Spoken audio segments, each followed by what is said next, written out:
ಶಾರದಾ ಶಾರದಾಂ ಭೋಜವದನಾವದನಾಂಬುಜೇ ಸರ್ವದಾ ಸರ್ವದಾಸ್ಮಾಕಂ ಸನ್ನಿಧಿಂ ಸನ್ನಿಧಿಂ ಕ್ರಿಯಾತ್. ಸಮಸ್ತ ವೀಕ್ಷಕರಿಗೂ ಅಕ್ಟೋಬರ್ ತಿಂಗಳ ಮೀನರಾಶಿಯ ಮಾಸ ಭವಿಷ್ಯದ ಕಾರ್ಯಕ್ರಮಕ್ಕೆ ಸುಸ್ವಾಗತ. ನಾವು ಮೊದಲಿಗೆ ಈ ಮಾಸದಲ್ಲಿ ನಡೆಯುವಂತಹ ಗ್ರಹಗಳ ಬದಲಾವಣೆಗಳ ಬಗ್ಗೆ ತಿಳಿದುಕೊಳ್ಳೋಣ. ಈ ತಿಂಗಳ 2ನೇ ತಾರೀಕಿನಂದು ಬುಧ ಗ್ರಹ ತುಲಾ ರಾಶಿಗೆ, 9ನೇ ತಾರೀಕಿನಂದು ಶುಕ್ರ ಗ್ರಹ ಕನ್ಯಾ ರಾಶಿಗೆ, 17ನೇ ತಾರೀಕಿನಂದು ರವಿಗ್ರಹ ತುಲಾ ರಾಶಿಗೆ, 18ನೇ ತಾರೀಕಿನಂದು ಗುರುಗ್ರಹ ಕಟಕ ರಾಶಿಗೆ, 24ನೇ ತಾರೀಕಿನಂದು ಬುಧಗ್ರಹ ವೃಶ್ಚಿಕ ರಾಶಿಗೆ, 27ನೇ ತಾರೀಕಿನಂದು ಕುಜಗ್ರಹ ವೃಶ್ಚಿಕ ರಾಶಿಗೆ ಪ್ರವೇಶವನ್ನು ಮಾಡ್ತಾ ಇರುವಂಥದ್ದು. ನೋಡಿ, ಇದಿಷ್ಟು ಕೂಡ ಈ ಮಾಸದಲ್ಲಿ ನಡೆಯುವಂತಹ ಪ್ರಮುಖವಾದ ಗ್ರಹಗಳ ಬದಲಾವಣೆ. ನಾವೀಗ ಇದನ್ನೆಲ್ಲ ಆಧರಿಸಿ ಈ ಅಕ್ಟೋಬರ್ ತಿಂಗಳಲ್ಲಿ ಮೀನರಾಶಿಯವರಿಗೆ ಯಾವ ರೀತಿಯಾದಂತಹ ಫಲ ಪ್ರಾಪ್ತಿಯಾಗಲಿದೆ ಅಂತ ಹೇಳಿ ಒಂದೊಂದಾಗಿ ನೋಡ್ತಾ ಹೋಗೋಣ. ಮೊದಲನೇದಾಗಿ ನೀವು ತುಂಬ ಸಂತೋಷ ಪಡಬೇಕು. ಯಾಕೆ ಅಂತ ಹೇಳಿದರೆ, ಈ ಹಿಂದೆನೇ ನಾನು ಹೇಳಿದ ಹಾಗೆ ಈ ತಿಂಗಳಲ್ಲಿ ಗುರುಗ್ರಹ ಬದಲಾವಣೆಯನ್ನು ಹೊಂದುತ್ತಾ ಇರುವಂಥದ್ದು. ಇಲ್ಲಿಯವರೆಗೂ ಕೂಡ ಗುರುಗ್ರಹ ನಿಮಗೆ ಚತುರ್ಥ ಭಾವದಲ್ಲಿ ಸ್ಥಿತವಾಗಿತ್ತು, ಅಂದರೆ ನಿಮಗೆ ಗುರುಬಲ ಅಂತ ಹೇಳುವಂಥದ್ದು ಇರಲಿಲ್ಲ. ಈಗ ಈ ತಿಂಗಳ 18ನೇ ತಾರೀಕಿನಂದು ಗುರುಗ್ರಹ ಕಟಕ ರಾಶಿಗೆ ಪ್ರವೇಶವನ್ನು ಮಾಡ್ತಾ ಇರುವಂಥದ್ದು. ಹಾಗಾಗಿ ನಿಮಗೆ ಪಂಚಮ ಭಾವದಲ್ಲಿ ಗುರುವಿನ ಸ್ಥಿತಿ, ಅದರಲ್ಲೂ ಕೂಡ ಗುರುಗ್ರಹ ಉಚ್ಚವಾಗಿ ಸ್ಥಿತವಾಗಿರುತ್ತೆ. ಹಾಗಾಗಿ ಅಕ್ಟೋಬರ್ 18ನೇ ತಾರೀಖಿನಿಂದ ಹಿಡಿದು ಡಿಸೆಂಬರ್ 5ನೇ ತಾರೀಖಿನವರೆಗೂ ಕೂಡ ನಿಮಗೆ ಅತ್ಯಂತವಾಗಿ ಅಭಿವೃದ್ಧಿ ಎನ್ನುವಂಥದ್ದು ಉಂಟಾಗುತ್ತೆ. ಅದಕ್ಕೆ ಹೇಳಿದ್ದು ನಾನು, ನೀವು ಸಂತೋಷ ಪಡಬೇಕು ಅಂತ ಹೇಳಿ. ಇಲ್ಲಿ ನಾವು ಒಂದು ವಿಷಯವನ್ನು ಗಮನಿಸಬೇಕು. ಅದೇನು ಅಂತ ಹೇಳಿ ಆದರೆ, ಸಾಮಾನ್ಯವಾಗಿ ಒಂದು 5 ವರ್ಷದಿಂದ ನೀವು ಒದ್ದಾಡ್ತಾ ಇದ್ದೀರಿ. ಅದರಲ್ಲೂ ಕೂಡ ಈಗ ಈ ಹಿಂದೆ 1.5-2 ವರ್ಷದಿಂದ ಸ್ವಲ್ಪ ಹೆಚ್ಚಿಗೆನೇ ಒದ್ದಾಡ್ತಾ ಇದ್ದೀರಿ ಅಲ್ವಾ? ಯಾಕೆ ಅಂತ ಹೇಳಿ ಆದರೆ, ನಿಮಗೆ 1.7 ಶುರುವಾಯಿತು. ಅದರಲ್ಲೂ ಕೂಡ ಈ ವರ್ಷ ಈಗ ಜನ್ಮಶನಿ ಅಂತ ಹೇಳುವಂಥದ್ದು ಕೂಡ ಶುರುವಾಯಿತು. ಗುರುಬಲ ಅಂತ ಹೇಳೋದು ಕೂಡ ಹೋಗಿದೆ. ಯಾವುದೇ ಬಲ ಅಂತ ಹೇಳುವಂಥದ್ದು ಇಲ್ಲ ಈಗ ಮೀನರಾಶಿಯವರಿಗೆ. ಹಾಗಾಗಿ ಒದ್ದಾಟಗಳೇ ಉಂಟಾಗ್ತಾ ಇದೆ. ಈಗ ಸಾಮಾನ್ಯ 1.5-2 ವರ್ಷದಿಂದ ಒಂದು ಸ್ವಲ್ಪ ಹೆಚ್ಚಿಗೆ ಒದ್ದಾಟ ಅಂತ ಹೇಳುವಂಥದ್ದೇ ಏನು ನಡೀತಾ ಇದೆ. ಈಗ ಈ ಮಾಸ ನಿಮಗೆ ಹೇಗಿದೆ ಅಂತ ಹೇಳಿ ಆದರೆ, ಒಂಥರ ಈ ಜೀವನ ಸಂಪೂರ್ಣವಾಗಿ ಕತ್ಲಾಗಿ ಹೋಗಿದೆಯಲ್ಲ. ಈ ಕತ್ತಲೆ ಮಧ್ಯದಲ್ಲಿ ಒಂದು ಬೆಳಕು ಬಂದರೆ ಹೇಗಿರುತ್ತೆ, ಆ ಕತ್ತಲೆ ಎಲ್ಲ ನಿವಾರಣೆ ಆಗಿ ಹೋಗುತ್ತಲ್ಲ, ಆ ರೀತಿಯಾಗಿದೆ ನಿಮಗೆ ಈ ಒಂದು ಮಾಸ. ಯಾಕೇಳಿ, ಈ ಜನ್ಮಶನಿ ಎಲ್ಲದೂ ಕೂಡ ಇದ್ರೂ ಕೂಡ ಈಗ ಈ ಒಂದು ಗುರುಬಲ ಪ್ರಾಪ್ತಿ ಆಗ್ತಿರೋದ್ರಿಂದಾಗಿ ಒಂದಷ್ಟು ಕಷ್ಟಗಳು ಅಂತ ಹೇಳೋದು ನಿಮಗೆ ನಿವಾರಣೆ ಆಗಿ ಹೋಗುತ್ತೆ. ಕತ್ತಲೆನೇ ತುಂಬಿದ್ದಲ್ಲಿ ಒಂದು ಸಣ್ಣ ಬೆಳಕು ಬಂದರೂ ಕೂಡ ಎಷ್ಟು ಸಂತೋಷ ಆಗುತ್ತಲ್ವಾ, ಆ ರೀತಿ ಆಗಿದೆ. ಈಗ ಇಲ್ಲಿ ಒಂದು ವಿಷಯ ಏನು ಅಂತ ಹೇಳಿ ಆದರೆ, ಈ ಅಕ್ಟೋಬರ್ 18ನೇ ತಾರೀಕಿನಿಂದ ಹಿಡಿದು ಡಿಸೆಂಬರ್ 5ನೇ ತಾರೀಕಿನವರೆಗೂ ಕೂಡ ಗುರುಗ್ರಹ ನಿಮಗೆ ಪಂಚಮ ಭಾವದಲ್ಲಿ ಉಚ್ಚವಾಗಿ ಸ್ಥಿತವಾಗಿರುತ್ತೆ. ಹಾಗಾಗಿ ಒಂದಷ್ಟು ಅಭಿವೃದ್ಧಿ ಉಂಟಾಗುತ್ತೆ ಇತ್ಯಾದಿಗಳನ್ನು ಹೇಳಿದ್ವಲ್ಲ. ಯಾವ್ಯಾವ ವಿಚಾರದಲ್ಲಿ ಈ ಸಮಯದಲ್ಲಿ ನಿಮಗೆ ಅಭಿವೃದ್ಧಿ ಉಂಟಾಗೋದಕ್ಕೆ ಅವಕಾಶ ಇದೆ ಅದನ್ನು ನೋಡ್ತಾ ಹೋಗೋಣ. ನೋಡಿ, ಮೊದಲನೇದಾಗಿ ವಿದ್ಯಾರ್ಥಿಗಳಿಗೆ ಈ ಸಮಯ ಅತ್ಯಂತ ಉತ್ತಮವಾಗಿದೆ. ಯಾಕೆ ಹೇಳಿ, ಪಂಚಮ ಭಾವ ಅಂದರೆ ಅದು ವಿದ್ಯಾಸ್ಥಾನ, ಅಲ್ಲಿ ಗುರುವಿನ ಸ್ಥಿತಿ ಉಚ್ಚವಾಗಿ ಸ್ಥಿತವಾಗಿರುವಂಥದ್ದು. ಹಾಗಾಗಿ ವಿದ್ಯಾರ್ಥಿಗಳಿಗಂತೂ ಈ ಸಮಯ ಅತ್ಯಂತ ಉತ್ತಮವಾಗಿದೆ. ಅದರಲ್ಲೂ ಕೂಡ ಸ್ಪರ್ಧಾತ್ಮಕ ಪರೀಕ್ಷೆಗಳಿಗೆ ತಯಾರಿಯನ್ನು ನಡೆಸ್ತಾ ಇರುವಂತಹ ವಿದ್ಯಾರ್ಥಿಗಳಿಗೆ, ಇವರಿಗೆಲ್ಲ ಈ ಸಮಯ ಅತ್ಯಂತ ಉತ್ತಮವಾಗಿದೆ. ಇನ್ನು ಪಂಚಮ ಭಾವಕ್ಕೆ ಪ್ರಜ್ಞಾ, ಪ್ರತಿಭಾ, ಮೇಧ, ವಿವೇಕ ಶಕ್ತಿ, ಪುರಾತನಂ ಪುಣ್ಯಂ ಇತ್ಯಾದಿಯಾಗಿ ಹೇಳಿರುವಂಥದ್ದು. ಅಂದರೆ ಪ್ರತಿಭಾ ಸ್ಥಾನವೂ ಹೌದು. ಹಾಗಾಗಿ ಪ್ರತಿಭಾವಂತರಿಗೆ ಈ ಸಮಯದಲ್ಲಿ ಸರಿಯಾದಂತಹ ಅವಕಾಶ ಅಂತ ಹೇಳುವಂಥದ್ದು ಸಿಗುತ್ತೆ. ನಿಮ್ಮಲ್ಲಿ ಏನಾದರೂ ಪ್ರತಿಭೆ ಇದ್ದರೆ ಅದಕ್ಕೆ ಸರಿಯಾದ ಅವಕಾಶ ಸಿಗುತ್ತೆ. ಈಗ ತುಂಬ ಜನ ತುಂಬ ಚೆನ್ನಾಗಿ ಹಾಡು ಹೇಳ್ತಿರ್ತಾರೆ, ಆದರೆ ಅವ್ರಿಗೆ ಸರಿಯಾದಂತಹ ಒಂದು ಅವಕಾಶ ಅಂತ ಹೇಳುವಂಥದ್ದೇ ಸಿಗ್ತಾ ಇರೋದಿಲ್ಲ. ಆ ರೀತಿಯಾಗಿ ಅಥವಾ ಚಿತ್ರ ಬಿಡಿಸುವಂಥದ್ದು ಇರಬಹುದು. ಏನೋ ಒಂದಷ್ಟು ವ್ಯಕ್ತಿಗಳಲ್ಲಿ ಪ್ರತಿಭೆ ಇರುತ್ತಲ್ಲ, ತುಂಬ ಪರಿಶ್ರಮ ಪಟ್ಟು ಮಾಡ್ತಾ ಇರ್ತಾರೆ, ಆದರೆ ಅವರಿಗೆ ಒಂದು ಸರಿಯಾದ ಅವಕಾಶ ಅಂತ ಹೇಳುವಂಥದ್ದೇ ಸಿಕ್ಕಿರೋದಿಲ್ಲ. ಯಾರು ಕೂಡ ಗುರುತಿಸ್ತಾನೆ ಇರುವುದಿಲ್ಲ. ಆ ರೀತಿಯಾದಂತಹ ಸಮಸ್ಯೆ ಇದ್ದರೆ ಅದೆಲ್ಲ ಬಗೆಹರಿಯುತ್ತೆ. ನಿಮ್ಮಲ್ಲಿರುವಂತಹ ಪ್ರತಿಭೆಗೆ ಸೂಕ್ತವಾದಂತಹ ಅವಕಾಶ ಅಂತ ಹೇಳುವಂಥದ್ದು ಸಿಗುತ್ತೆ. ಹಾಗೆ ನಿಮ್ಮ ಯೋಗ್ಯತೆಗೆ ತಕ್ಕದಾದಂತಹ ಉದ್ಯೋಗ ಅಂತ ಹೇಳುವಂಥದ್ದು ಕೂಡ ಪ್ರಾಪ್ತಿಯಾಗುತ್ತೆ.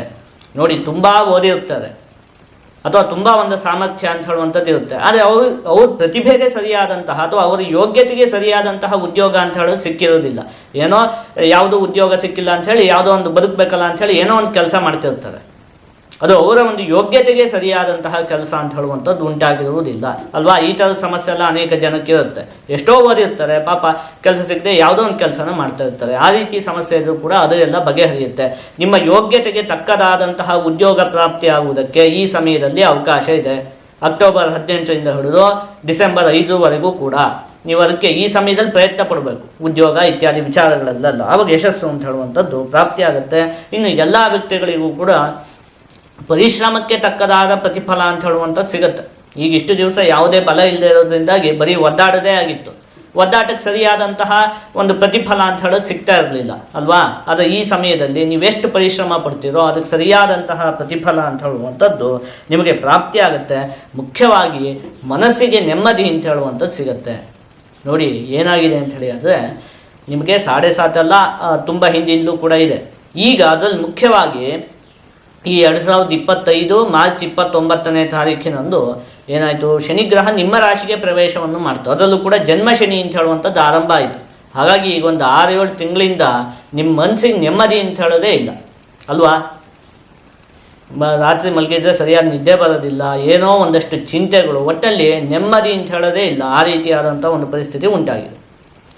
ಈಗ ಮನಸ್ಸಿಗೆ ನೆಮ್ಮದಿ ಅಂತ ಹೇಳುವಂಥದ್ದು ಪ್ರಾಪ್ತಿ ಆಗುತ್ತೆ. ಯಾಕಂದರೆ ಗುರುಗ್ರಹ ಪಂಚಮದಲ್ಲಿ ಉಚ್ಚವಾಗಿ ಗುರುಬಲ ಅಂತ ಹೇಳುವಂಥದ್ದು ಸಂಪೂರ್ಣವಾಗಿರೋದ್ರಿಂದಾಗಿ ಮುಖ್ಯವಾಗಿ ಈ ಸಮಯದಲ್ಲಿ ನಿಮ್ಮ ಮನಸ್ಸಿಗೆ ನೆಮ್ಮದಿ ಅಂತ ಹೇಳುವಂಥದ್ದು ಉಂಟಾಗುತ್ತೆ. ಹಾಗೆ ಉದ್ಯೋಗದಲ್ಲಿಯೂ ಕೂಡ ಒಂದಷ್ಟು ಪ್ರಗತಿ ಅಂತ ಹೇಳುವಂಥದ್ದು ಉಂಟಾಗುತ್ತೆ. ಇನ್ನು ಶಾಲಾ ಕಾಲೇಜು ಈ ರೀತಿಯಾದಂತಹ ವಿದ್ಯಾಸಂಸ್ಥೆಗಳನ್ನು ನಡೆಸ್ತಾ ಇರುವಂತಹ ವ್ಯಕ್ತಿಗಳಿಗೂ ಕೂಡ ಅಭಿವೃದ್ಧಿ ಅನ್ನುವಂಥದ್ದು ಉಂಟಾಗುತ್ತೆ. ಸಹೋದ್ಯೋಗಿಗಳ ಸಂಪೂರ್ಣ ಸಹಕಾರ ಅಂತ ಹೇಳುವಂಥದ್ದು ನಿಮಗೆ ಪ್ರಾಪ್ತಿ ಆಗುತ್ತೆ. ನೀವೆಲ್ಲಿ ಉದ್ಯೋಗವನ್ನು ಮಾಡ್ತಾ ಇರ್ತೀರೋ ಅಲ್ಲಿ ನಿಮ್ಮ ಜೊತೆ ಉದ್ಯೋಗವನ್ನು ಮಾಡುವಂತಹ ಎಲ್ಲ ವ್ಯಕ್ತಿಗಳ ಸಂಪೂರ್ಣವಾದ ಸಹಕಾರ ಅಂತ ಹೇಳುವಂಥದ್ದು ನಿಮಗೆ ಸಿಗತ್ತೆ. ಇನ್ನು ಉದ್ಯೋಗಕ್ಕೆ ಸಂಬಂಧಪಟ್ಟಿರುವಂತಹ ಎಲ್ಲ ರೀತಿಯಾದಂತಹ ಸಮಸ್ಯೆಗಳು ಕೂಡ ಬಗೆಹರಿಯುತ್ತೆ. ಯಾವುದೇ ರೀತಿ ಸಮಸ್ಯೆಗಳು ಇದ್ರೂ ಕೂಡ ಉದ್ಯೋಗದ ವಿಚಾರದಲ್ಲಿ ಅದೆಲ್ಲ ಈ ಸಮಯದಲ್ಲಿ ಬಗೆಹರಿಯುತ್ತೆ. ಇದಿಷ್ಟು ಕೂಡ ಯಾಕೆ ಹೇಳಿ, ಗುರುಗ್ರಹ ಈ ಪಂಚಮ ಭಾವದಲ್ಲಿ ಸ್ಥಿತವಾಗಿದೆಯಲ್ಲ, ಉಚ್ಚವಾಗಿ ಸ್ಥಿತವಾಗಿದೆಯಲ್ಲ. ಹಾಗಾಗಿ ಅಕ್ಟೋಬರ್ 18ರಿಂದ ಹಿಡಿದು ಡಿಸೆಂಬರ್ 5ವರೆಗೂ ಕೂಡ ತುಂಬ ಚೆನ್ನಾಗಿದೆ. ಈ ರೀತಿಯಾಗಿ ಉತ್ತಮವಾಗಿ ನಿಮಗೆ ಅಭಿವೃದ್ಧಿ ಅನ್ನುವಂಥದ್ದು ಉಂಟಾಗುತ್ತೆ. ಇನ್ನು ಈ ಮಾಸದಲ್ಲಿ ಶುಕ್ರಗ್ರಹ ನಿಮಗೆ ಸಪ್ತಮ ಭಾವದಲ್ಲಿ ಸ್ಥಿತವಾಗಿರುವಂಥದ್ದು, ಅದರಲ್ಲೂ ಕೂಡ ಒಂದು ಸ್ವಲ್ಪ ನೀಚವಾಗಿ ಸ್ಥಿತವಾಗಿರುವಂಥದ್ದು. ಹಾಗಾಗಿ ಸಂಗಾತಿಯೊಂದಿಗೆ ನೀವು ತಾಳ್ಮೆಯಿಂದ ವ್ಯವಹಾರ ಮಾಡಬೇಕು. ಮನೇಲಿ ಕೂಗಾಡೋದು ಅಂಥದ್ದನ್ನೆಲ್ಲ ಮಾಡುವುದಕ್ಕೆ ಹೋಗಬಾರ್ದು. ಆದಷ್ಟು ತಾಳ್ಮೆಯನ್ನು ವಹಿಸಿ ನೀವು ವ್ಯವಹಾರವನ್ನು ಮಾಡಬೇಕಾಗುತ್ತೆ. ಇನ್ನು ಕುಜ, ರವಿ, ಬುಧ ಗ್ರಹ ಎಲ್ಲ ನಿಮಗೆ ಅಷ್ಟಮ ಭಾವದಲ್ಲಿ ಸ್ಥಿತವಾಗಿರುವಂಥದ್ದು, ಅದರಲ್ಲೂ ಕೂಡ ರವಿ ಗ್ರಹ ನಿಮಗೆ ನೀಚವಾಗಿ ಸ್ಥಿತವಾಗಿರುವಂಥದ್ದು. ಹಾಗಾಗಿ ಈ ಮಾಸದಲ್ಲಿ ಆರೋಗ್ಯದ ಬಗ್ಗೆ ನೀವು ಒಂದು ಸ್ವಲ್ಪ ಕಾಳಜಿಯನ್ನು ವಹಿಸಬೇಕು. ಅದರಲ್ಲೂ ಕೂಡ ವಿಶೇಷವಾಗಿ ಮೂಳೆಗಳಿಗೆ ಸಂಬಂಧಪಟ್ಟಿರುವಂತಹ ಆರೋಗ್ಯ ಮತ್ತು ಚರ್ಮಕ್ಕೆ ಸಂಬಂಧಪಟ್ಟಿರುವಂತಹ ಆರೋಗ್ಯದ ವಿಚಾರದಲ್ಲಿ ನೀವು ಒಂದು ಸ್ವಲ್ಪ ವಿಶೇಷವಾದ ಕಾಳಜಿಯನ್ನು ವಹಿಸಬೇಕಾಗತ್ತೆ. ಇನ್ನು ಮುಖ್ಯವಾಗಿ ಸ್ನೇಹಿತರನ್ನು ನೀವು ಕಣ್ಣು ಮುಚ್ಕೊಂಡು ನಂಬುವುದಕ್ಕೆ ಹೋಗಬಾರ್ದು. ಈ ಮಾಸದಲ್ಲಿ ಯಾರ ಮೇಲೂ ಒಂದಷ್ಟು ನಂಬಿಕೆ ಇರುತ್ತೆ, ಅವ್ರು ಏನು ಹೇಳಿದ್ರು ಆಯಿತು ಅಂತ ಹೇಳಿ ಕಣ್ಣು ಮುಚ್ಕೊಂಡು ನಂಬೋದಕ್ಕೆ ಹೋಗಬೇಡಿ. ಯಾಕೆಂದರೆ ಜೊತೆಗಿರೋದೇ ಒಂದು ಸ್ವಲ್ಪ ಏನೋ ಮೋಸ ಮಾಡುವುದಕ್ಕೆ ಅವಕಾಶ ಇರುತ್ತೆ. ಹಾಗಾಗಿ ಯಾರನ್ನು ಕೂಡ ನೀವು ಕಣ್ಣು ಮುಚ್ಕೊಂಡು ನಂಬಬೇಡಿ. ಏನೇ ಹೇಳಿದ್ರು ಕೂಡ ಒಂದ್ಸಲ ನೀವು ಪರಿಶೀಲನೆ ಮಾಡಿ ನೀವು ನೋಡಿ ಹೌದು ಅನಿಸಿದ್ರೆ ಮಾತ್ರ ನಂಬಬೇಕು, ಆಯಿತಾ. ಸುಮ್ಮನೆ ಹೇಳಿದ ಕೂಡಲೇ ನಂಬುವಂಥದ್ದು ಇಂಥದ್ದನ್ನು ಮಾಡುವುದಕ್ಕೆ ಹೋಗಬಾರ್ದು. ಇನ್ನು ಗುರುಗ್ರಹ ಪಂಚಮ ಭಾವದಲ್ಲಿ ಸ್ಥಿತವಾಗಿರುತ್ತಲ್ಲ, ಆ ಸಂದರ್ಭದಲ್ಲಿ ವಿಲಾಸೆ ಮತಿರ್ ಬುದ್ಧಿಗೆ ದೇವ ಪೂಜ್ಯೆ ಭವೇ ಜಲ್ಪಕ ಕಲ್ಪಕೋ ಲೇಖಕೋ ವಾ ಸುತೆ ವಿದ್ಯಮಾನೆ ವಯೋಂತೆ ವಿಭೂತಿ ಫಲೋಪದ್ರವ ಪಕ್ವಕಾಲೇ ಫಲಸ್ಯ ಅಂತ ಹೇಳಿರುವಂಥದ್ದು. ಮುಖ್ಯವಾಗಿ ವಿಲಾಸೆ ಮತಿ, ಏನು ಮನಸ್ಸಿಗೆ ಒಂದು ನೆಮ್ಮದಿ ಅಂತ ಹೇಳುವಂಥದ್ದು ನಿಮಗೆ ಸಿಗತ್ತೆ, ಮನಸ್ಸಿಗೆ ಒಂದು ಸಂತೋಷ ಅಂತ ಹೇಳುವಂಥದ್ದು ಪ್ರಾಪ್ತಿಯಾಗುತ್ತೆ. ಇನ್ನು ಭವೇ ಜಲ್ಪಕ ಕಲ್ಪಕೋ ಲೇಖಕೋವ, ವಿದ್ಯಾರ್ಥಿಗಳಿಗೆಲ್ಲ ಅತ್ಯಂತ ಉತ್ತಮವಾಗಿದೆ. ಈ ಹಿಂದೆ ಯೋಚನೆ ಮಾಡಿದಂತೆ ಶಿಕ್ಷಕರು ಈ ರೀತಿಯಾಗಿ ಅಕ್ಷರಕ್ಕೆ ಸಂಬಂಧಪಟ್ಟಿರುವಂತಹ ಕೆಲಸ, ಈ ಪ್ರಿಂಟಿಂಗ್ ಪ್ರೆಸ್ ಆಗಿರ್ಬೋದು, ಒಟ್ಟಲ್ಲಿ ಅಕ್ಷರಕ್ಕೆ ಸಂಬಂಧಪಟ್ಟಿರುವಂತಹ ಕೆಲಸವನ್ನು ಮಾಡ್ತಾ ಇರುವಂತಹ ಎಲ್ಲ ವ್ಯಕ್ತಿಗಳಿಗೂ ಕೂಡ ಅಭಿವೃದ್ಧಿ ಅನ್ನುವಂಥದ್ದು ಉಂಟಾಗುತ್ತೆ. ಮಕ್ಕಳಿಂದ ಮನಸ್ಸಿಗೆ ಒಂದಷ್ಟು ನೆಮ್ಮದಿ ಅಂತ ಹೇಳುವಂಥದ್ದು ಕೂಡ ಪ್ರಾಪ್ತಿಯಾಗುತ್ತೆ. ನೋಡಿ, ಇಲ್ಲಿ ನಾವು ಒಂದು ವಿಷಯನ ಗಮನಿಸಬೇಕು.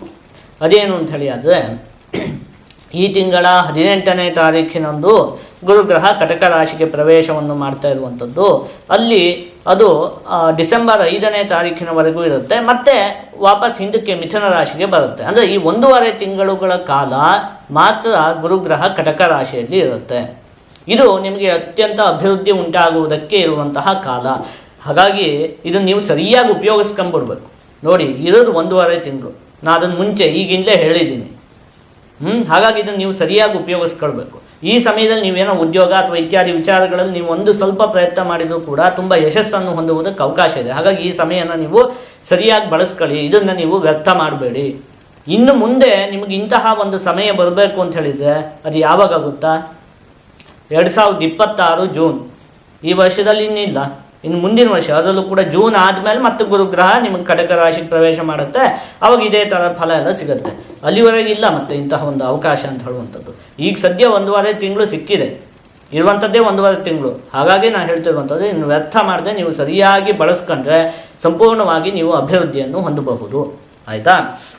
ಈಗ ಇದಿಷ್ಟು ಕೂಡ ನಿಮಗೆ ಈ ಮಾಸದಲ್ಲಿ ಪ್ರಾಪ್ತಿಯಾಗುವಂತಹ ಫಲಗಳು. ಈಗ ಇದನ್ನೆಲ್ಲ ಒಟ್ಟುಗೂಡಿಸಿ ಒಂದೊಂದೇ ವಿಚಾರದಲ್ಲಿ ಈ ಮಾಸದಲ್ಲಿ ಯಾವ ರೀತಿಯಾದಂತಹ ಫಲ ಪ್ರಾಪ್ತಿಯಾಗಲಿದೆ ಅಂತ ಹೇಳಿ ನೋಡ್ತಾ ಹೋಗೋಣ. ಮೊದಲನೇದಾಗಿ ಆರೋಗ್ಯಕ್ಕೆ ಸಂಬಂಧಪಟ್ಟಿರುವಂತಹ ವಿಚಾರದಲ್ಲಿ ನೀವು ಮೂಳೆಗೆ ಸಂಬಂಧಪಟ್ಟಿರುವಂತಹ ಆರೋಗ್ಯ ಮತ್ತು ಚರ್ಮಕ್ಕೆ ಸಂಬಂಧಪಟ್ಟಿರುವಂತಹ ಆರೋಗ್ಯದ ವಿಚಾರದಲ್ಲಿ ಒಂದು ಸ್ವಲ್ಪ ಜೋಪಾನವಾಗಿರಬೇಕಾಗತ್ತೆ. ಕುಟುಂಬಕ್ಕೆ ಸಂಬಂಧಪಟ್ಟಿರುವಂತಹ ವಿಚಾರದಲ್ಲಿ ಸಂಗಾತಿಯೊಂದಿಗೆ ನೀವು ತಾಳ್ಮೆಯಿಂದ ವ್ಯವಹಾರ ಮಾಡಬೇಕಾಗತ್ತೆ.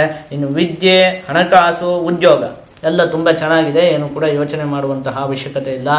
ಆದಷ್ಟು ನೀವು ಈ ಮಾಸದಲ್ಲಿ ದುರ್ಗಾದೇವಿಯ ಆರಾಧನೆಯನ್ನು ಮಾಡಬೇಕು. ಹೀಗೆ ಮಾಡುವುದರಿಂದ ನಿಮಗೆ ಯಾವುದೇ ಅಶುಭ ಫಲ ಅಂತ ಹೇಳುವಂಥದ್ದು ಪ್ರಾಪ್ತಿಯಾಗುವುದಿಲ್ಲ.